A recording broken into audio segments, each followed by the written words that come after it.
flashback, watch her blow, now she gets away.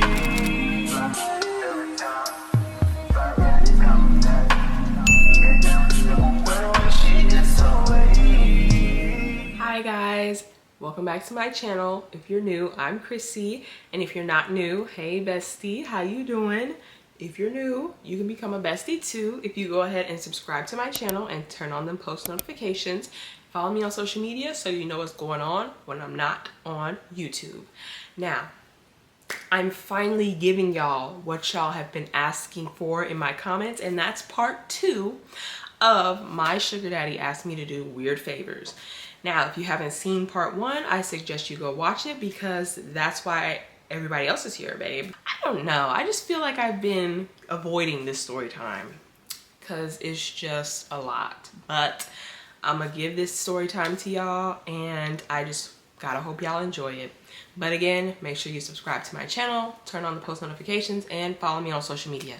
But without further ado, let's get into this video. I didn't leave my house for almost a whole week, but I would have stayed in longer for sure if I didn't have an exam that I had to do. Listen, I had to go, but I'm driving to campus, right? I'm paranoid. I'm paranoid as fuck, okay? Because I'm thinking that Brad, fake Brad, whoever this man is gonna pop up somewhere. Like, he gonna be walking across the street, he gonna be in the car next to me, he gonna be in the car behind me. Like, I'm really paranoid. Like, I'm checking my rearview mirror to make sure that the car that was behind me wasn't the same car that's been behind me 20 minutes ago.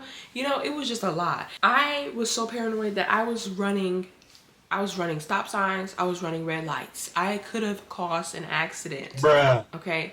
I'm too busy looking over my shoulder to look at the road. I didn't tell Brad where I went to school at, so I was like, yeah, he not gonna find me, but he found out where I lived pretty quickly, so maybe not. I hadn't texted the real Brad in I don't know how long. It's been just since that incident, the whole house sitting incident happened. I hadn't texted him since then.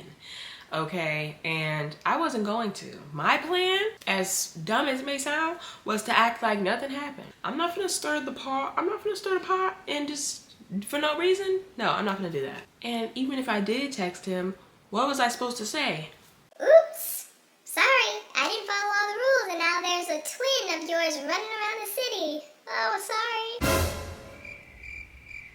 No. So, you know, as dumb as my plan was, that's what it was. I wasn't gonna act like anything happened. I'm gonna just act like it's a normal day, and I might even act like I don't know him. But I will say that not texting him was even harder than just texting him, because I was constantly looking at my phone to see if I did get a text from him. Like, I was paranoid and my anxiety was through the roof, okay?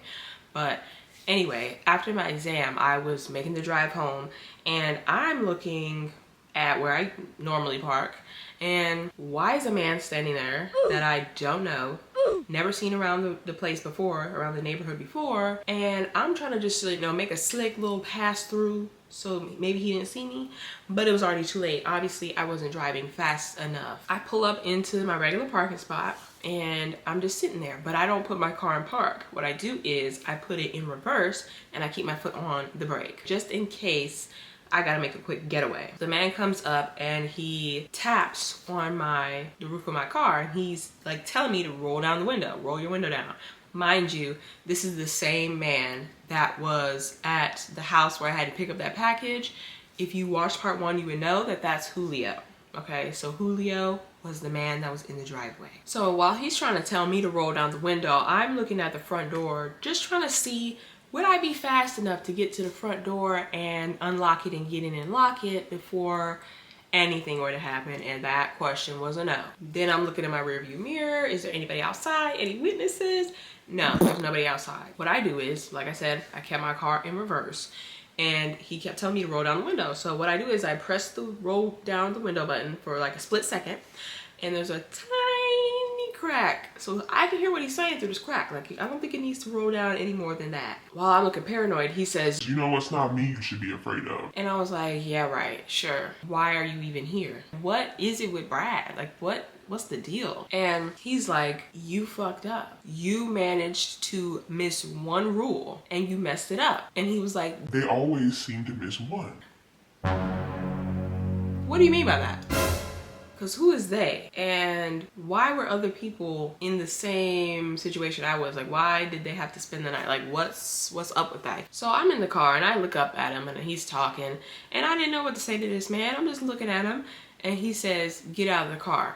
I need to talk to you. Get out the car. Me, I'm like, I'm not getting out the car. What are you talking about? I rolled down the window enough so we could talk. That's the whole point of me rolling the window down. In this weird situation that I'm in, I kind of wanted to hear him out. I needed to know what was going on because it's not adding up. And his verbiage, his choice of words didn't make it any better. So I had some things I wanted answered myself. This man says he wants to talk. So I get out the car. He's talking about we're going inside. I said, no, we ain't going inside, baby. You're not gonna kill me and just leave me inside for weeks. No, you know, like, we stand right here. He sits down on this like lawn chair we got outside, the foldable ones, and he's looking around the neighborhood and he's like, this is a fancy place for a college student. How did you get here? Brad's money?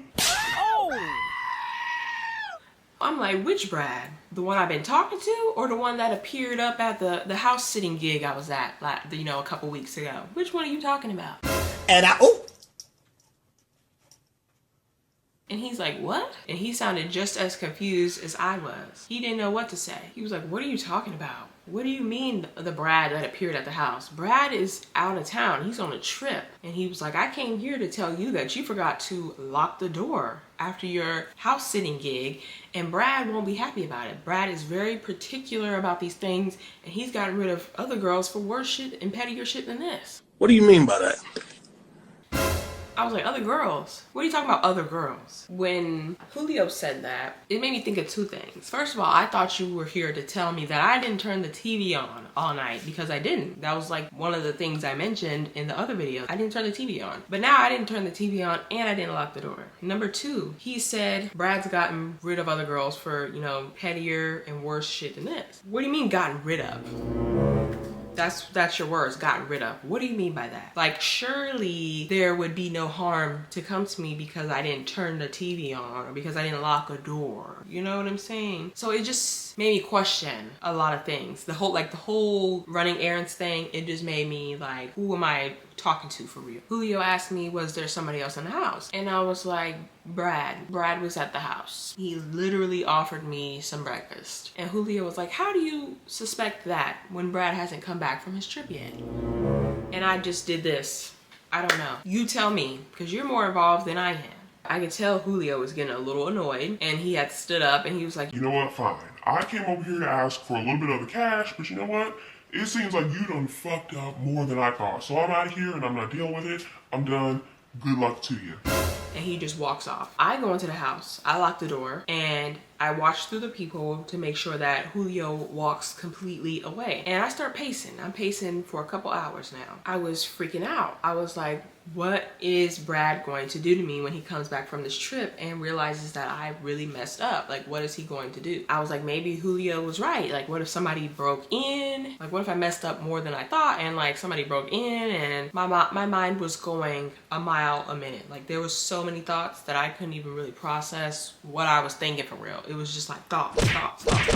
What if this? What if that? What if this? After I was done pacing and panicking, I was like, you know what? F it. I'm gonna just drive back to Brad's real quick just to make sure everything's all right. If somebody did break in and I seen signs of a break-in, I'm gonna just make an anonymous police report and we're just gonna be done. I was like, you know what? The only way that Brad would find out is if Julio snitched. But it didn't seem like Julio was going to snitch at this point because he said, you know, I'm done with it. I'm not gonna be involved. Good luck to you. So I was like, okay, he's not gonna be involved no more. He ain't gonna snitch. So I was like, you know what? Let me just go back over there. If something happened, I'll make a police report and we'll go from there. I made the drive over there, and as I'm driving over there, I'm trying to control my breathing so that I don't pass out or have a panic attack and have a meltdown on this highway. I'm trying to woosah on the way over there. The house was just making me anxious. The whole idea of Brad in this house and all this was just making me so anxious. I sat in the car for a minute. When I did have the courage to get out of the car, I was thinking about how nervous I was. What if something had happened? I was also thinking about this house is really, really big. How many hiding places are there really that I'm not seeing or I don't know about? I don't play hide and seek, okay? I don't do that. So I'm at the door and I'm hesitating for a few minutes because I have so many bad scenarios running through my head. But I finally just try to open the door. It doesn't open. So I just assumed that Julio had locked it after my bad house sitting gig, and I was looking for the key because I already knew where the key was. If you didn't watch part 1, you won't know how I know where the key is, so go watch part 1. I unlock the door and I step into the living room. I'm looking around and everything looks to be in place. Doesn't look like there's a break-in happening here or that had happened here. So I'm feeling a little bit relieved. I was like, thank God Julio came over here and, you know, realized my mistakes so that, you know, nothing else had happened. Before I walked further into the house, I locked the door behind me, just double checking because obviously that's a rule around here. And I make my way further into the house. So I walk into the library first and it's just as how I left it. Nothing looks to be taken, missing, broken into or anything like that. Everything was fine. Same with the living room. Nothing was out of place. Everything looked fine to me. I was feeling good. And that feeling went away real quick when I saw the kitchen because the kitchen was a fucking mess. The kitchen was a mess, y'all. Let me tell you something. It looked like A tornado. Came up in there. The fridge had been left open. So you can imagine what that looked like, what that smelt like. There was pots and pans stacked up everywhere. I walk into the kitchen, I look at the stove and the sink. There's a bunch of pans. There's raw meat on the counter.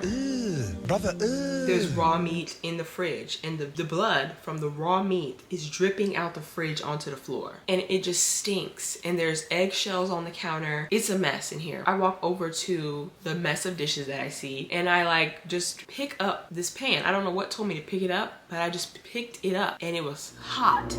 It was still hot. I'm like, okay, if you have a hot pan, obviously you just took it out the oven or you just took it off of the burner. So this was recently used. After noticing that pan, what I do is I walk back out and I start making my way down the hallway. And at the end of the hallway is that door, and the door is closed this time. I just keep a mental note of that in my head, because if you know in the other story, a closed door meant one thing and an open door meant another. The door was closed, so I make my way down the hallway, but I'm kind of getting distracted by how utterly and eerily quiet it is in here. Like, you can't hear the AC or the heat running. You can't hear a thing. It's just quiet. There's no fans going. There's nothing. Nothing is making any type of noise. I'm walking down the hallway and I walk by the thermostat and I notice that it's completely blank. For some reason, it had been turned off, and the same thing had to have been done to the fridge because the fridge, it was open. The fridge was not cold and things were spoiling. Like, you could smell that. Something was off. I keep walking down the hall and I look into this study room. There's nothing going on in there. It doesn't look like somebody broke in, but there's a landline phone and it looked like it had just been used. There's a cord on it and it's swinging. It's not like hooked up to where it should be. So I walk up to the phone, I listen to it, and it's silent. There's nothing. There's no ringing, there's nothing, no dun, dun, dun. You know where you hear that noise in the phone? Yeah, I put the phone back and I realized that, yeah, the power is off here. There's nothing running here. I go back out of the room and I notice that the door at the end of the hallway is now open. There's somebody in the house. Someone's in here, because I didn't open it and doors don't just open on their own. I reach into my back pocket and I grab my phone. Obviously, there's no Wi-Fi here or anything. There's no signal out here, number one. I just have my phone in my hand just in case, because you can still call 911. You know what I'm saying? I have my phone on me and I'm slowly backing away from the door. But like I said, it's eerily quiet. So what I'm doing is I'm also trying to listen out for any noises so I can know where this person is, because there's no way that you're gonna be that quiet. I'm gonna hear something. My stomach drops to my butthole. what did he say? My heart is beating out my chest because I turn around and I'm face to face with Brad. I knew it was him because I had seen him the other morning making breakfast. Like, I've seen this man's face before. I got so scared, I just blurted out. I was like, I'm sorry. I didn't know what to say. After I say that, he does this. He's like, which one are you? and I said, what? What do you mean, which one am I? And he's like, you're the new one, right? The one that forgot to turn the TV on and lock the door? I was like, oh yeah, I'm sorry, like I didn't mean to. I didn't even finish my sentence. I stopped talking because this man started laughing to himself. And he was like, what? I should be thanking you. In my mind, I'm like, thanking me for what? I was not really interested in small talk or laughing or having a kiki conversation. I was like, who are you, really? And he was like, I'm Brad. That's not making sense, sir, because I'm getting told two different things. I'm getting told that Brad's out of town and then you're telling me you're Brad. So that's not adding up. I'm like, you say that you're Brad, but Brad isn't supposed to be back from his trip until a couple days from now. Like, he didn't tell me that he was back, so how are you Brad, but then you're telling me that you're gonna be out of town? It doesn't make sense. And then he squints his eyes and he's like, Did he tell you the exact date he would be back? The exact time? Did he tell you when he would be back? if you're Brad, didn't you tell me that? Yes. I just shook my head in confusion and I was like, man, how am I gonna get past you and how am I gonna get out this house? Something ain't adding up. He was just like, but you can ask him, right? You can ask him when he's coming back. And I was like, Brad hasn't contacted me. Brad hasn't contacted me in a couple days now. And he was like, damn it, I didn't think it would be that bad. And I'm just like, can you explain to me what the hell is going on here? He's just jumping and beating around the bush, being very vague. He's just like, you shouldn't have come back here. Something felt very, very off. I had chills. I was just trying to get out of here peacefully and just leave. So I'm walking past Brad and I'm looking back every so often to make sure that he stays where he's supposed to stay and he don't chase after me. Slowly my walking turns into speed walking and turns into jogging, and turns into running, turns into sprinting. I think I better just keep walking. Running! Better start running! Running! Sprinting! Yes! I just gotta keep sprinting! Sitting, bleeding. I'm literally like throwing myself at the front door at this point. I was getting this really, really bad feeling from Brad, or this person claiming to be Brad. And I was just not being able to shake this feeling that if I don't get out of here, something bad is gonna happen. I'm going to the front door. I'm trying to open the door. The door does not open. I hear this big locking noise, like something is sliding or locking into place. I'm jiggling the doorknob. It's not opening. Like the door itself is not locked, but something is keeping it from not opening. I don't know exactly what, but the door is not opening. I'm just yelling. I'm like, what the fuck? Like, what is this? Not only did I hear that locking noise, but I hear a bunch of other noises. And I'm realizing that the air has cut on. That's what I'm hearing. I'm hearing air flow through the vents. And you know what that noise is. You can hear that. When the fans turn on in this AC unit, you can hear when the fans turn on. I was like, okay. So the power's back on now. So somehow when the power turned back on, this security system or what have you has turned on and now I cannot leave. I look down at my phone and I have 3 messages from Brad. I have connection now. I'm connected to the Wi-Fi because I've been here before. I have 3 messages from Brad. The 3 messages are, I'm back, what happened, I know you're in the house. That's the 3 messages. And since I know that something is keeping me inside of here, I don't know what kind of security system this is or what's keeping me from opening the door, but I start looking around for any type of camera, something that would let me know and confirm my thought of this security system. But I don't see any cameras. I'm also looking for cameras because I'm like, you said you know I'm here. How do you know? Like, what alerted you? I text him back and I'm like, are you here? Like, that's the only way that I would assume you would know because I don't see any cameras. So I kept my phone in my hand and I was making my way down the hallway and I was trying to see where Brad could possibly be at. Brad, whoever this person was, if this was even the real Brad. At this point, I just felt like somebody was messing with me. I'm walking down the hallway. Brad is not in sight. I'm coming up on all these rooms. So I'm like, you know what? Let me just go to any window in any room and see if I can open it and get out. Obviously not, because the security system not letting me do that. I cannot open the window. It is locked. So I'm like, you know what? Let me head back to the kitchen and I'm gonna grab a pot. So I grab this pot, I bring it back to the room where I'm at the window and I throw this pot at the window. The pot falls and hits the floor. This window is unscratched. That pot didn't do nothing. The only way I was getting out of here was through the front door,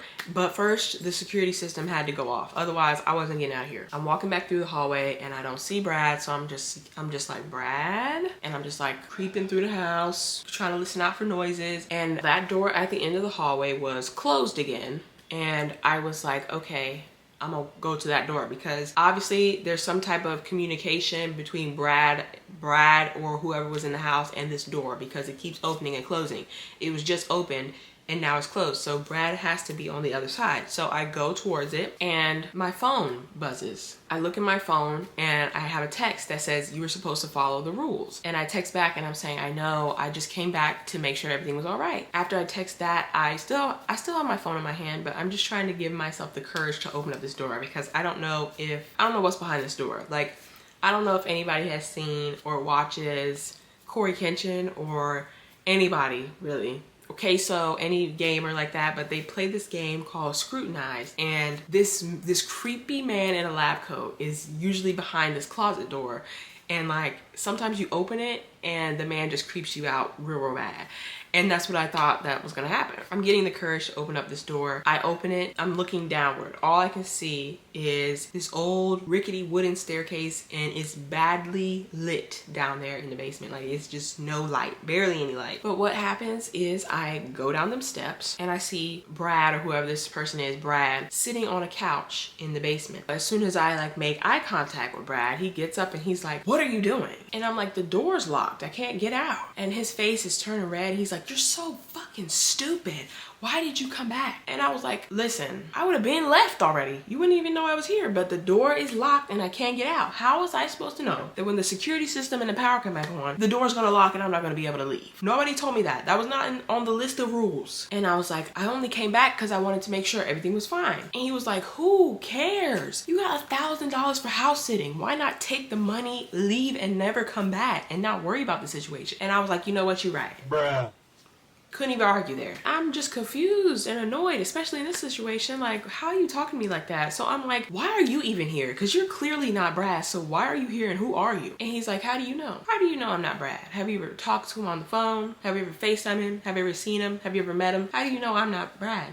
And I never asked myself that question. How do I know this is not Brad, or this is Brad, or whoever this person is? I don't know who this person is. And I just froze. I didn't have an answer for him. And he was like, "How do you know I'm not Brad? I look like the pictures, don't I? I look like Brad." He got a little sassy with it. He was like, "Yeah, that's what I thought." He was like, "How do you know that I'm not Brad? How do you know that Brad is a real person?" And at this point, it hits me that, yeah, this man is right. Like, I don't know. I don't know if the person I've been talking to is real. I just know that I was getting paid. And yeah, it was a little fishy that a sugar daddy was willing to offer me money for just running these errands for him and doing all this stuff for him and not meeting him or anything in return. Like, it was a little off. I was even more scared now than ever. Like, so scared my palms were sweating. It was just a moment of silence, a long moment of silence at this point. I remember like hearing a buzzing noise, and I'm looking at my phone and Brad is like, "That wasn't your phone." So I'm watching him walk over to this little table nearby and he's looking at the phone, and I'm trying not to like alert him that I'm like scared and trying to get out of here as fast as possible because I don't know what this man has, what he's gonna do, you know, but I'm already in a bad situation as it is. As I'm looking around, I'm just like kind of slowly backing up, and I try to run up the stairs as fast as I possibly can, but then Brad just jumps on me and he grabs my arms. My phone just flies out of my hand. I black out. I don't remember anything after that point. When I woke up, I remember that I was on the living room couch upstairs and I saw Brad looking down at me, and he was like, "Okay, good, you're finally awake." So I'm just trying to sit up. I remember being very dizzy. My arm was hurting. My left arm was hurting when I tried to put pressure on it. And then I remember like Brad grabbed my arms. Like, I was like, maybe he grabbed my arm so hard that now it's hurting. Then I'm looking at Brad and he has a bandage wrapped around his head. So I'm just trying to sit up, and there it goes again, this pain in my arm. And I look down and I see that I have a bandage wrapped around my arm, just like Brad has the bandage wrapped around his head. So I look at his bandage and I see that there's blood coming out of it, just a little bit of blood coming out of it. So I'm like, okay, now I'm starting to panic. So I unwrap my bandage on my arm and I'm looking at my arm. I am instantly disgusted. I see this horribly done job of stitches on my arm. And now I'm yelling. I'm like, "What happened? What is this? What's going on?" And all Brad says is, "Sorry, Chrissy, you really shouldn't have come back here. I didn't want to do this, but I need to get out of here. I can't be in here anymore." He starts walking out the front door. And one, I'm confused because how did you easily just open the door like that? how did you disable whatever was happening there? Like, what's going on? He just says, good luck. I helped you a little bit while you were out. And he points to my phone that's sitting on the table in the living room. I stood up and I went after him. And I thought that he was going to run or do something, but he didn't do anything. He just stood outside, like at least like a foot outside the threshold of the front door. So I try to walk out the front door and I had this stabbing pain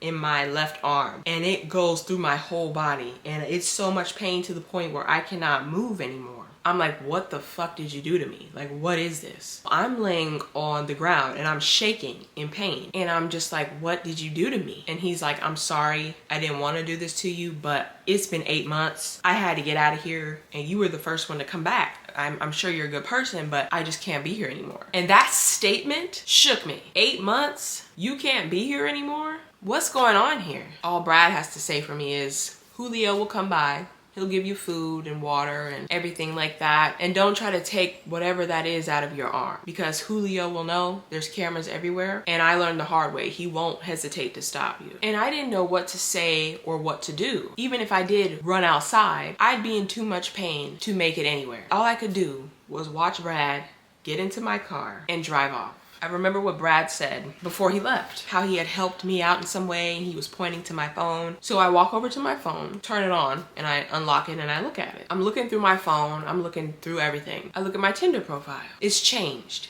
So the pictures are the same, but the bio is different. And I'm reading the bio and it's very familiar to me. The bio says, looking for a sugar baby, $700 weekly, no sex. I've seen that bio before because that's what Brad's bio had said. On the table next to it was a list of house sitting rules, and it was real similar to the ones that I had when I had been there. There was a lime green sticky note at the bottom and it said, sorry, I had to do this to you. Good luck. Hopefully you won't be in here that long. They almost always forget one of the rules. Good luck, Brad.